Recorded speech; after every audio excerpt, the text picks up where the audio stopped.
यावर्षी गणपती उत्सव एकदम सुना जाणवतोय. गेल्या वर्षीसारखा उत्साह अजिबात नाहीये. अरे जग्गू, ती स्टोरी आहे. सांग ना, मला ऐकायला आवडेल. आणि कदाचित बोलल्यामुळे तुला बरं पण वाटेल. काही वर्षांपूर्वीची गोष्ट आहे. विसर्जनाचा दिवस होता, म्हणजे 5वा दिवस. आणि बरोबर या दिवशीच आप्पांना हाताला आणि पायाला दुखापत झाली. अच्छा. मी आणि सानवी खूप लहान होतो. आता बाप्पाचं विसर्जनाचं कसं करायचं हा खूप मोठा प्रश्न होता. आजूबाजूच्या घरांमधले लोक सगळे घाटावरती विसर्जनाला निघून गेले आणि आता काय करायचं हीच खूप मोठी चिंता होती. मग विसर्जन कसं केलं बाप्पाचं? ना पाय हलवता येतोय ना हात उचलता येतोय. काय त्या गणपतीच्या मनात ते देव जाणे. अगं माझी अवस्था बघतेस ना.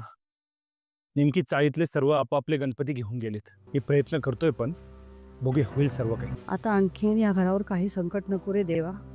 आमचं काही चुकलं असेल तर आम्हाला क्षमा कर रे देवा गणराया. विसर्जनच्या वेळेत झालं नाही ना तर माईक खूप मनाला लावून घेतील. करतो ग काहीतरी. हेरम, ए गणू,